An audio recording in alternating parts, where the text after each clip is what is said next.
हज़रत अबू ज़र ग़िफ़ारी रज़ी अल्लाह ताला अन्हु कलमा पढ़ने आए। सरदार थे, कबीले के सरदार थे।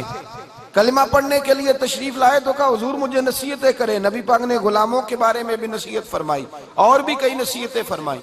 तो हुजूर ने फरमाया तूने मेरा कलमा पढ़ा है। हज़रत अबू ज़र ग़िफ़ारी रज़ी अल्लाह ताला अन्हु को नबी पाक ने नसीहतें फरमाई और उन नसाह के अंदर एक नसीहत हुजूर ने ये फरमाई कि अबू ज़र अब तूने कलमा पढ़ा है तो अब तुझे लोग ताने देंगे। कोई कहेगा तू बाप दादा का दीन छोड़ आया है, कोई कहेगा इतना बड़ा सरदार होके तू बिलाल के साथ बैठा करेगा, इतना बड़ा होके तू गुलामों के साथ बैठेगा, कोई तुझे कोई बात कहेगा, कोई बात कहेगा। कहा हुजूर मेरे लिए हुक्म क्या है? तो नबी पाक ने फरमाया परवाह ना करना, अल्लाह तेरी मदद करेगा। तूने लोगों की बातों की परवाह नहीं करनी, रब तेरी मदद करेगा। हजरत अबू ज़र ग़िफ़ारी फरमाते मैंने उस वक्त कलमा पढ़ा जब लोग दारे अरकम में होते थे, हजरत ज़ैद बिन अरकम के घर में छुप के कलमा पढ़ा जाता। मैं जब अंदर से निकलने लगा तो एक सहाबी दरवाजे पे मुझे कहने लगे बाहर जाके किसी को बताना ना कि मैं मुसलमान हो गया हूं, लोग तुझे मारेंगे, सताएंगे। आप फरमाने लगे बड़ा तो भोला आदमी है, अभी तो मैंने वादा किया है कि मैंने परवाह नहीं करनी। फरमाया और कोई बताए ना बताए मैं जरूर बताऊंगा, मैं ऐलानिया बताऊंगा, मैं खुल के बताऊंगा, मैं ऐलान करूंगा कि मैं रसूलुल्लाह का नौकर हो गया। और जिसने मुझ पे एतराज करना है करे, जिसने ताना देना है दे, जिसने मुझे मारना है मारे। बाहर निकले मैदान में, कुफारे मक्का बैठे थे। फरमाया चलो भाई जुबानें खोल लो, हथियार उठा लो। कहने लगे क्यों, क्या हुआ है? हज़रत अबू ज़र फरमाने लगे मैं कलमा पढ़ के मोहम्मद अरबी का नौकर बन गया। उठो उठो, मुझे बुरा कहो, उठो मुझ पे एतराज करो, उठो। जे कर यार दे नाम दा मिले मेणा, ओनू झोली पा लईए पुंजे सुटिए ना। ये कर यार दे नाम दी मिले सूली ते झूठा झूठ लिए पिछा हटिए ना। उठो कहो, दो मुझे ताने, कसो मेरे ऊपर फब्तियां, करो जो करना है, उठो। तो याद रखें मैदान अमल के अंदर जब आप निकलते हैं तो आप पे शिकवे होते हैं, इतराजात होते हैं, उनको झोली में डालना चाहिए, उनको झोली में। आप सारी जिंदगी नमाज ना पढ़ें, कोई आपको बुरा नहीं कहेगा। आप नमाज शुरू करें, कहेंगे बड़ा नमाजी बना फिरता है, सच बोलता नहीं, बड़ा नमाजी बना फिरता है, इसको खुले बात का पता नहीं, बड़ा नमाजी है, फलानी शय का नहीं पता। तो मैंने कहा भाई तू नमाज को साइड पे ही रहने दे, नमाज को साइड। आप यकीन करें यहां तक लोग ताना देते हैं, इंसान गाड़ी चला रहा है, मोटरसाइकिल चला रहा है। कई दफा ऐसे भी होता है, एक बच्चा मुझे कहने लगा हजरत जी मैंने दाढ़ी रखी हुई है तो मेरे से मोटरसाइकिल की ब्रेक नहीं लगी। इतनी बातें उस शख्स ने की हैं उसको, और हल्की सी उसकी गाड़ी को जाके मेरी मोटरसाइकिल लगी है। और कहने लगा मेरी नाड़ इकट्ठी हो गई, मुझसे पैर ही नहीं दब सका। बड़ी कोशिश की, मैंने उसको कहा भी यार मैं गलती से नहीं ऐसा किया, मजबूर हो गया था, पैर ही नहीं दब रहा था और मुझे तकलीफ है अक्सर। तू दाढ़ी रखी हुई है ये पता ही नहीं, तूने दाढ़ी रखी हुई है। कहने लगे साहब मैं छोटी ना करा दूं। जब दाढ़ी नहीं थी ना तो तब बड़े बंदे थे, मैं घूर के देखता था तो भागने लगते थे।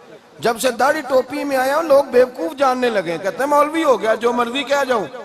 तो मैंने कहा तू बड़ा नसीबों वाला है, तुझे जो ताना मिल रहा है वो मुस्तफा के नाम पे मिल रहा है, तू बड़े नसीब वाला है। तू छोड़ इस बात को, दाढ़ी रखी हुई है तो ये भाई दाढ़ी एक अलग बात है, गलती हो जाना एक अलहदा बात है। लोग ताना देते हैं, फौरी तौर पर ताना देते हैं, फौरन। अगर थोड़ी सी अजियत बर्दाश्त करनी पड़ जाए, थोड़ा सा ताना। अगर देखे ना इमाम बुखारी की किताब कुरान पाक के बाद सबसे बड़ी किताब है उम्मत मुस्लिमा की मुतफिका, लेकिन इमाम बुखारी को बुखारे में दफन होने की इजाजत नहीं मिली। बादशाह ने कहा मेरे बेटे को घर आके हदीस पढ़ाओ। तो इमाम बुखारी फरमाने लगे ये मेरे रसूलुल्लाह का दीन है, ये अमीर गरीब सब के लिए बराबर का है, जहां गरीबों के बच्चे पढ़ेंगे तेरा बेटा भी वहां पढ़ेगा। उसने कहा बुखारी फिर तू बुखारे में नहीं रह सकेगा। तो इमाम बुखारी फरमाने लगे बुखारा हो या समरकंद हो, जमीन तो सारी मेरे खुदा की है, ना रह सकूंगा तो क्या हुआ, बल्ख हो या बुखारा हो फर्क क्या पड़ता है। इमाम साहब बुखारे से निकले बलक गए, वहां भी उसने खत लिखा कि यहाँ ना ठहरने पाए, वहां से निकले तो फिर कहीं और गए, घूमते घूमते।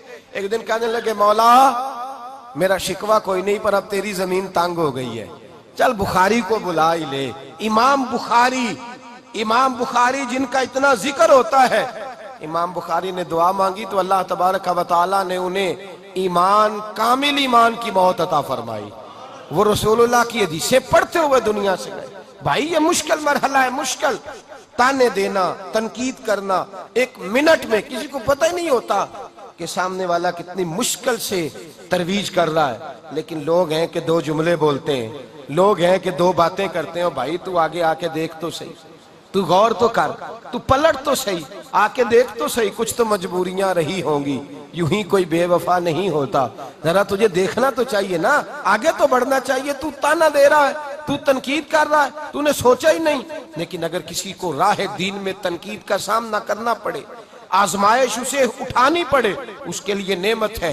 जिंदगी में हमने बरादरी के नाम पर ताने खाए, जिंदगी में हमने इलाके और कबीले के नाम पर ताने खाए। दुआ करें दीन के नाम पर भी अल्लाह ताने नसीब फरमाए। अल्लाह ये नसीबों वाले, ज़ालिका फ़ज़्लुल्लाह युतीही मन यशा, तो नसीब वाले लोगों को मुयस्सर होता है। मेरे हबीब पाक सैयद आलम सल्लल्लाहु ताला अलैहि वसल्लम के सारे खानदान ने ताने खाए। क्या हजरत आयशा सिद्दीका पे इल्जाम नहीं लगा? क्या हजरत उस्मान गनी को मजलूमाना शहीद नहीं किया गया? क्या हजरत अबू बकर सिद्दीक को लोगों ने पत्थर नहीं मारे? और इमाम हुसैन रज़ी अल्लाह ताला अन्हो, जो अपने अली अकबर जवान बेटे से लेकर जनाबे अली असगर तक 6 महीना का बच्चा भी दे आए, आज तक लोग ये बदतमीजी नहीं करते कि हुसैन ताज के लिए गए थे? आज तक ये तमाशा नहीं लगता कि हुकूमत की जंग थी? आज तक लोग मेरे रसूलुल्लाह के खानदान पर तनकीद नहीं करते? मेरे भाई, जितनी जितनी तनकीद होती जाती है, रब करीम उतने उतने दर्जे बुलंद फरमाता जाता है, उतनी अल्लाह शानों में इजाफा करता चला जाता है, उतने अल्लाह तबारक व तआला मरातब बुलंद करता जाता है। ये तो आज है ना, सूफिया कराम, पीर साहब तो अल्लाह खैर करे, शापर पकड़ना तो दूर की बात है, अपना जूता नहीं कभी पकड़ के पहनते। अब तो पीरी बड़ी आसान और बड़ी सस्ती चीज का नाम रह गया है। हजरत ख्वाजा मोइनुद्दीन अजमेरी रहमतुल्लाह अलैह को कई दफा पत्थर खाने पड़े, कई दफा, अपनों और बेगानों ने कई दफा। ख्वाजा कुतुबुद्दीन बख्तियार काकी पे इल्जाम नहीं लगा दिया? औरत आके कहने नहीं लगी मेरे पेट में जो नाजायज बच्चा है वो बख्तियार काकी का है? क्या क्या जुल्म है, क्या क्या ज्यादती है जो इन अहलुल्लाह के साथ नहीं हुआ। इन्होंने दिल खोल के, सीना खोल के ताने बर्दाश्त किए। रसूल कायनात सैयद आलम सल्लल्लाहु अलैहि वसल्लम की सुन्नत समझकर इन लोगों ने इन तकलीफों को, आजमाइशों को बर्दाश्त किया। हम कहते हैं जनाब लोग क्या कहेंगे?